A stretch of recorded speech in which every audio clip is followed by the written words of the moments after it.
Hi, and welcome to today's episode of LeadWell with Jacqui. I am your host, Jacqui Butler, and today we are talking about executive presence. Why? Because so many people bring this challenge into coaching. How do I have greater presence? How do I have greater visibility? How do I hold executive presence? And sometimes, what the fuck is executive presence? So what sets leaders apart isn't just what we do, but it's how we show up and how what we do is interpreted by others. Yes, we cannot necessarily control others' opinions of us, but we can control our own behaviors and the influence that we exert on the people around us. And that is what we call executive presence. I have another great definition of executive presence. So executive presence refers to the intangible qualities and behaviors that make a leader effective and influential, inspiring trust and confidence in others. This is something that not only can be cultivated, but needs to be cultivated. So 98% of leaders must develop executive presence because we're not simply born with it. Some might have a naturally higher predisposition for things like self-advocacy. People might have a higher level of natural charisma and gravitas. People might be slightly more confident, but in general, executive presence is something that needs to be on your radar and something that you are intentionally bringing in to how you show up, because 26% of what will get you to the next step in your career is made up of executive presence. And we're going to talk today about how you can cultivate it in yourself in a way that is authentic. So I'm going to put this article below. There's this great article that I always refer people to from the Harvard Business Review, and it buckets executive presence into three key categories. They are gravitas, communication, and appearance. So not necessarily things that we don't often use the word gravitas in our day-to-day. What does that mean? What we're really talking about here is our confidence, our decisiveness, our inclusiveness and respect. These are things that are integral to being really clear and a visionary style of leader. We're going to go into them in more detail. The second bucket is around that communication. So we need to be authentic. We need to be listening. This is equally as important, if not perhaps more important, when we are in virtual settings. And then the third bucket is around appearance. Appearance used to incorporate things like fitness and how healthy someone looks, how attractive someone is. That's not as critical now, but we really want to be appearing authentic. We want to make sure that we are being intentional in curating our online image. We want to be dressing for our day and for our environment. Those sorts of things do contribute towards our executive presence. 67% of senior leaders believe that gravitas is the most important element of executive presence. So what traits make up gravitas? This is things like confidence. And remember, this is how confident we appear, how confidently we communicate. So don't stress out about those self-limiting beliefs and those slight confidence waivers that you have that happen in your head. This is really behavioral and outward projecting. Our gravitas is also made up of our decisiveness. How decisive are we? How clear are we in our decision making? How do we hold on to the decisions we've made, or are we kind of flippity floppity? Are we consistent with our decision making? Are we transparent with our decision making? Or are we erratic? Do we change our minds all the time? That's not to say that we should make a decision and hold on to it when it becomes the wrong decision. Certainly we can always change decisions as more information becomes available. But decisiveness is about being clear and transparent with the decision that we've made, and being consistent as much as we can. Inclusiveness is really important in this gravitas.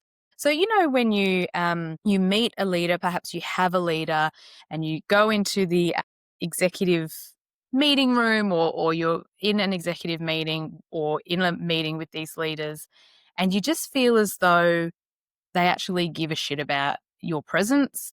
You feel as though you're there to share your thoughts, you add value, you gain value from that interaction. Those are the traits that help people to feel inclusive. Gravitas includes having respect for others, having a vision and being able to communicate that vision. So being able to bring people along on the journey for the medium and long term. Also integrity. So aligning with values, being honest, trusting, and being trustworthy.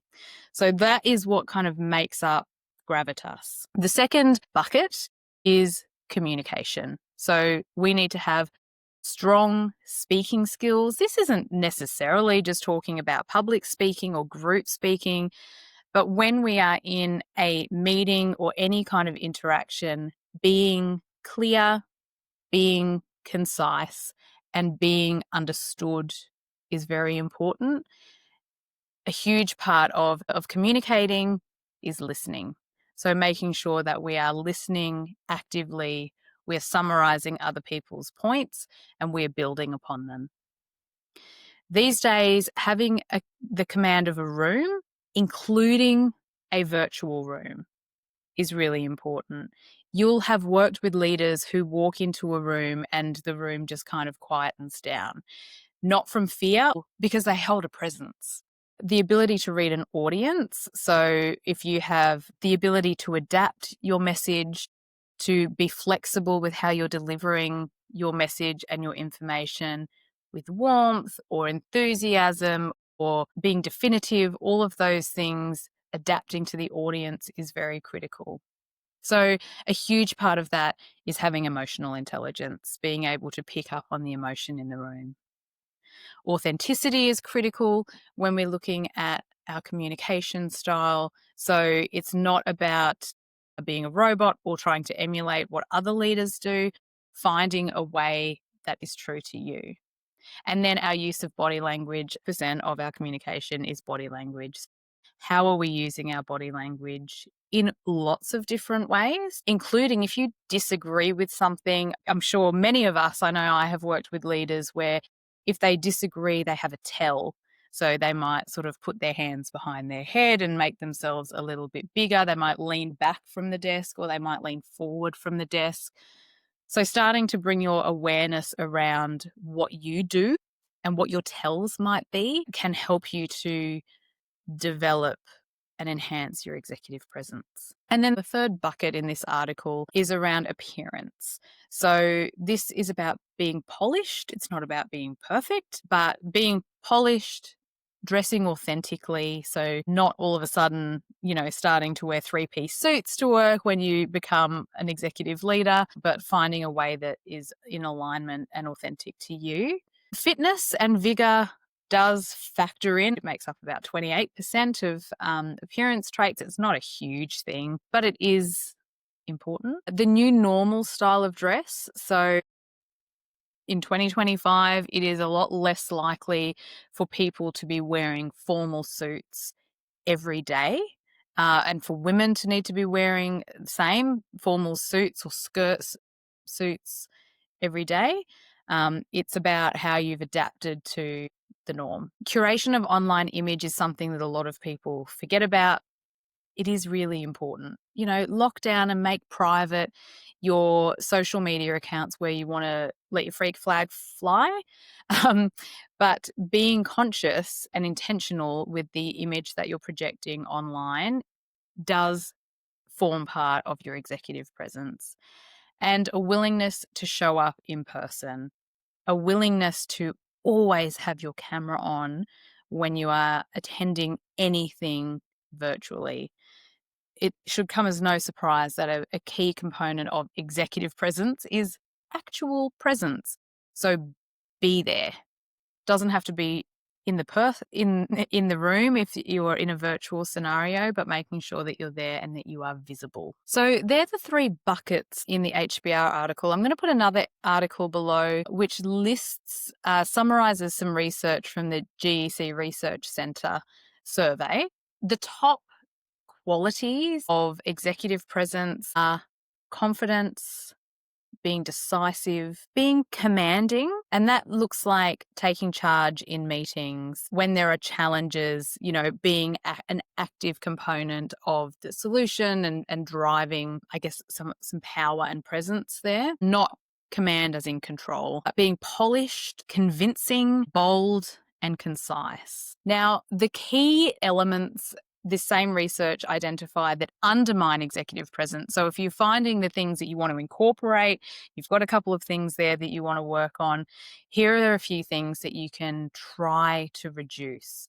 So things like being indecisive, and you can go through the thought process in your mind around, oh, should we do that? Should we do that? When you're communicating, be decisive with what you've decided. Be clear with what you've decided. Being timid, I want to highlight here that's not the same as being an introvert. Introverted leaders can be just as successful, but timid is more demonstrating a lack of surety, a lack of confidence. Too verbose, which is a really common one that comes up for a lot of people when we're feeling a little bit nervous, when our confidence is waning, but we're trying to communicate in a group, we can tend to fill in the silence with lots of words, or we can verbally process. So when we're trying to understand something, we can use a lot of words until we get to our point. Executive presence demands of us to be more succinct and clear in how we're communicating. So finding another way to process until we get to our point, and then being as clear and succinct in that point as possible. Being quiet undermines executive presence. Disorganized, so rushing or being late to meetings, being laid back, and this is really open to interpretation actually, thinking about what that looks like. If the organization has a huge challenge, if something has come up that's thrown a curveball, and you're still pretty chill and you're kind of sauntering in and you're leaning back and you're kind of passive, you're not demonstrating that level of executive presence. Whereas, if you're being proactive, if you've got a bit of energy about you, if you are demonstrating physically some energy and some passion and some enthusiasm to drive towards the solution, that's going to be really important. So, what are some easy things, quick wins that you can do that can start to expand upon and enhance your executive presence? Well, as we said before, gravitas is the most important bucket in terms of our executive presence. So that might be practicing decisiveness, making sure that our decisions are being made in a timely manner, and practice that by making small, less consequential decisions in low stakes moments so that you're flexing that muscle and strengthening that muscle for when it really matters. Build calm confidence.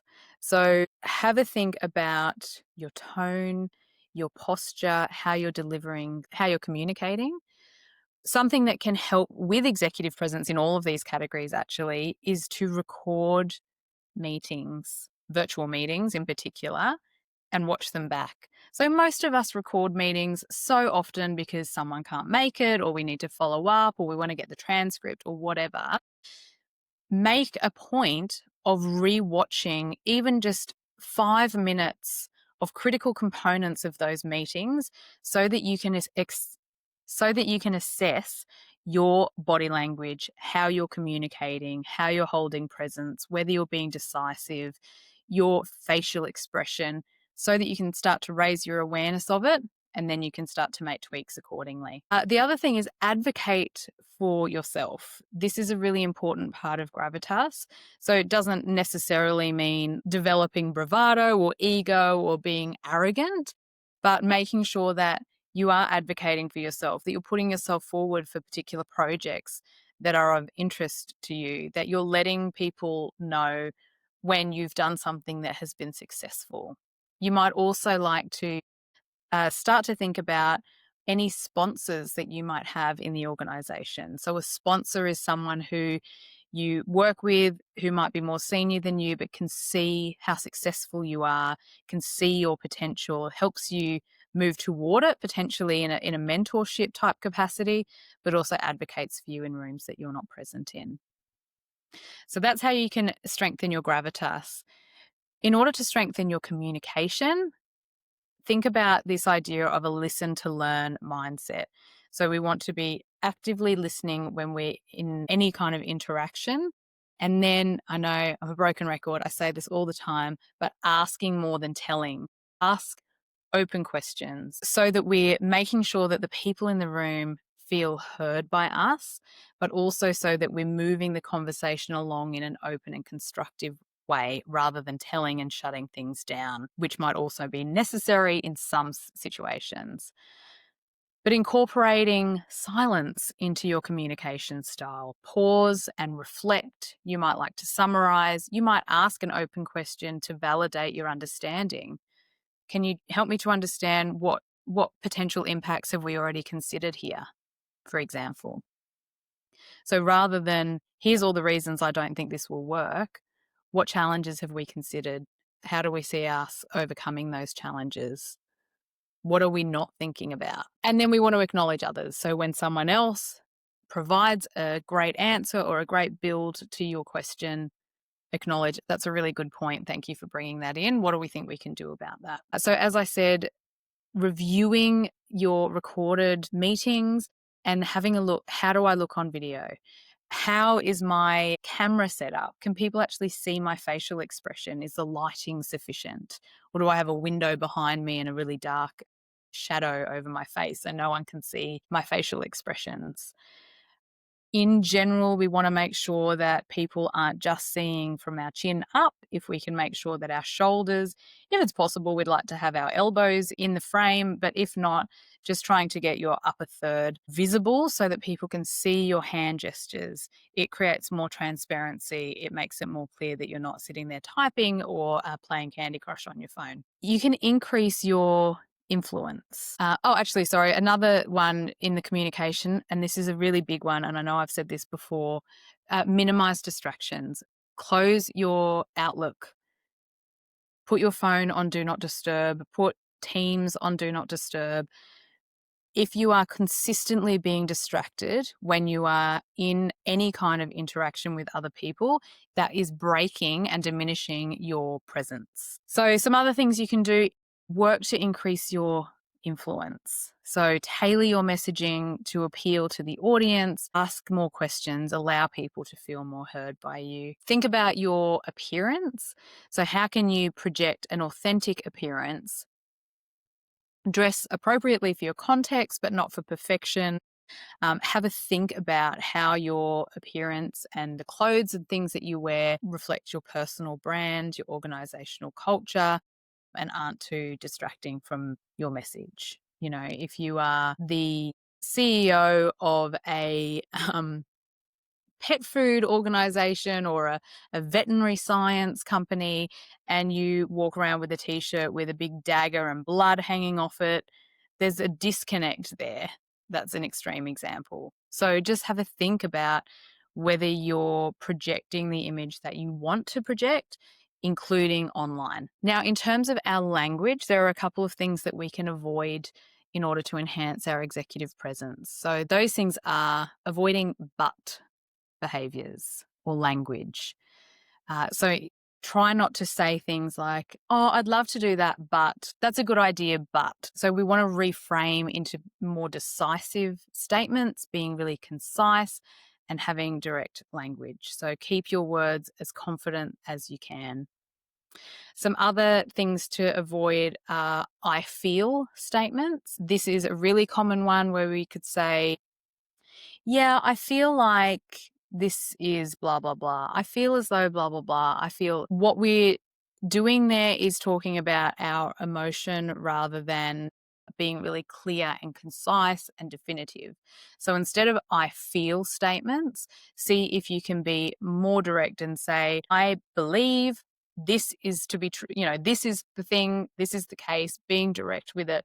You might say, I have observed, I've noticed. Those sorts of phrases are clearer. Try to avoid filler words. This is so hard for so many of us because the word like is really ubiquitous. So look, now I'm just saying all of the filler words because my brain has gone, pink elephant in the room. But avoid filler words. Avoid like, avoid My big filler word is so. I say so all the time. Basically, people will have their own filler words and their own phrases that they say all the time. I used to work with someone who used to say, at the end of the day, at least 5 times every interaction, every conversation, even when it wasn't really relevant, at the end of the day.